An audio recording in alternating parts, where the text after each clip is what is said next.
Hello, and welcome to Shelby Speaks, the concurrency of our classrooms. I'm Adam Watson, the Digital Learning Coordinator here at Shelby County Public Schools. The word concurrency in our vodcast title reflects the reality of many of our classrooms this school year. Classrooms that are a hybrid of students in person and students at home, often being facilitated by a teacher simultaneously. But it is also an intentional nod to the idea of metaphorical currency in our instruction. In the spring of 2020, our educators were forced to pedagogically invest in new innovative strategies to effectively teach in an emergency distance learning environment. As spring became fall, we faced new challenges, and we are thankful for our spring 2020 investment in growing our learning. Our teachers are spending and trading the pedagogical capital built last school year in order to innovate and collaborate even further this school year. Part of that collaboration involved the creation of a district concurrent classroom Google Doc full of tips, resources, and videos where educators shared with each other how to navigate through our common challenges. It is selections from these videos that we are highlighting in our latest vodcast series.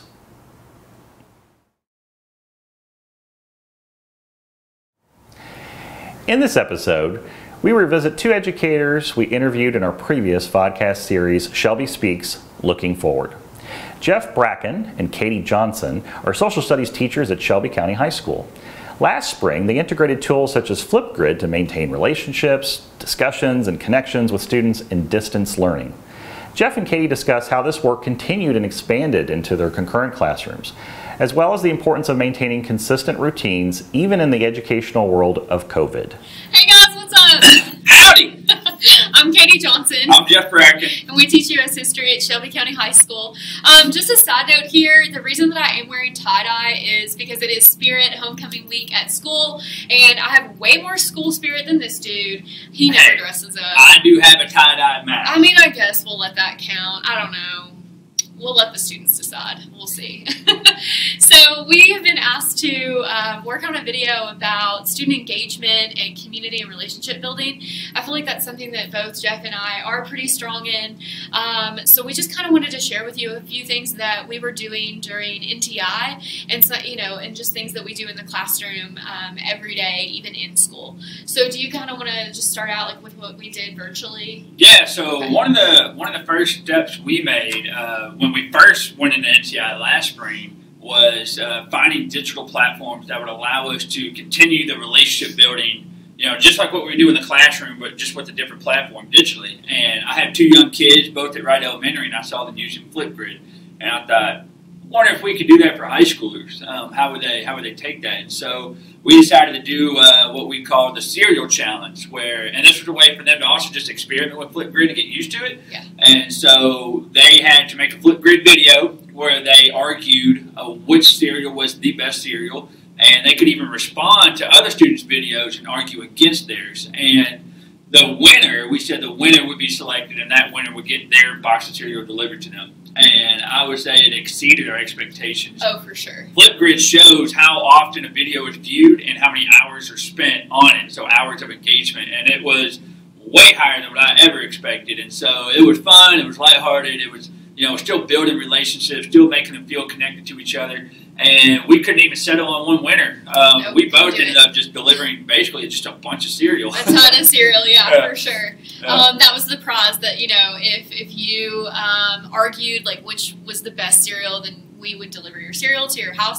And like you said, like it really did exceed our expectations. It was super fun. I think they had a blast with it.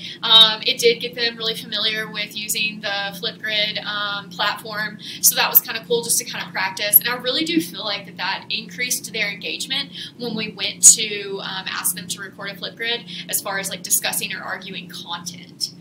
Yeah, for sure. And I know that you continue to kind of use Flipgrid in the classroom. Yeah, right? So that's kind of become the basis of my brain breaks. So, here at the high school, classes are 2 hours long now. And so having brain breaks, kind of what I do. So what I had them do was, and this was something I always did every year, where they would make would you rather scenarios and two truths and a lie. And they would always be on an index card, and we would randomly pull them out throughout the year. Well, now for our kids at home, and here in the classroom, we just did Flipgrid. So they made a Flipgrid video of a would you rather scenario two truths and a lie and 3 things about them. And then they also made a Jamboard presentation about themselves, like a collage of pictures that matter to them, places they've been, quotes, whatever. And so for a brain break, like usually like in the middle of class, we'll pull one student out, we'll watch their Flipgrid. So students that are signed on at home, they're seeing it just in Google Meet, and then whoever Flipgrid we did, we pause along the way and talk about them, figure it out, and then that student will present their Jamboard.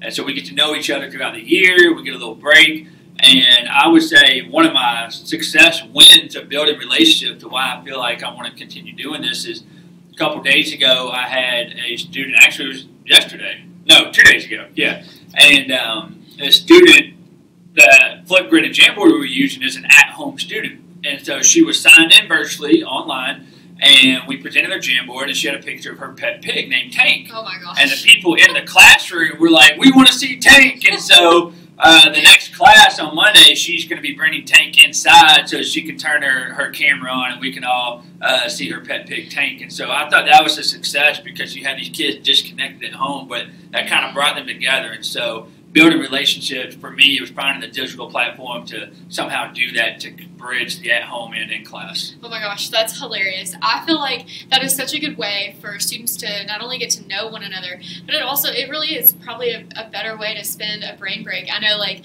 with my brain breaks in class and virtual kids, we are sharing one another's, like, favorite TikTok videos, and that's probably a little bit more professional than what I do. But yeah, so I've gotten into TikTok over NTI, and when we were in quarantine, I really got on the TikTok trend. Did you know that you can get TikTok teacher famous? Like, it is a thing. I know because of you now. Oh my gosh. And her TikToks are good, but listen, here's how much she values building relationships with kids. She'll spend her planning period trying to make the perfect TikTok. Not And the whole she'll take 20 takes to make her TikTok perfect. And I told her, we're not doing 20 takes in this video. We're on take number 4. This is the last and final one. I'm not doing another one. I'm a perfectionist. I can't help it. But her TikToks are good, and I bet the students love them. Well, I appreciate it. Yeah, I mean, they either love them or they're like, oh my lord, this lady is crazy. No, so like not only like will I share my TikToks that I've made with my students, but I'll have them share any that they've made, or we'll just like look up our favorites, and my virtual students will share the link, and so then we'll watch them all together, and then my in-class students will share the link, and so it really does kind of give us a way to sort of bridge that gap between in-person and virtual, and it's fun, it's lighthearted, so yeah.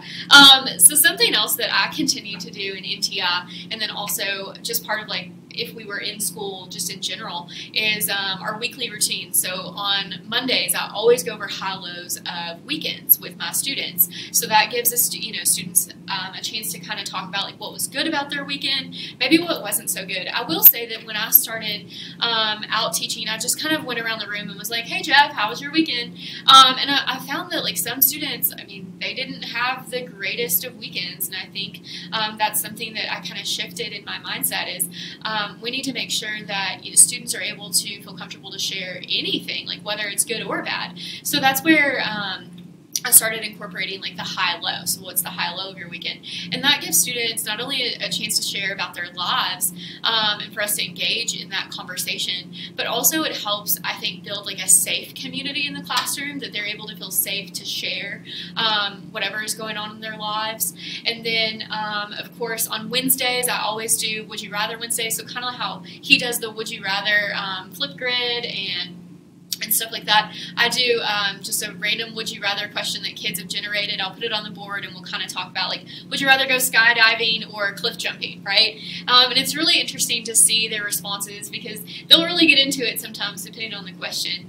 And I think that not only, asking questions such as that and sharing Jamboards and sharing Flipgrids, I think that not only builds relationships, but I think that it increases engagement and collaboration and discourse when we do go to talk about content-related topics.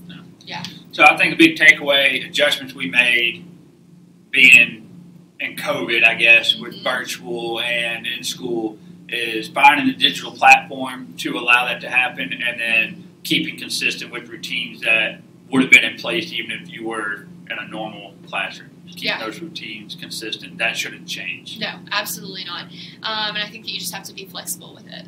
For sure. Yeah. All right. All right. You have to be satisfied with this video. I'm not doing another one. Whatever. It's fun, I guess. All right. Hey, you have time to go make another TikTok.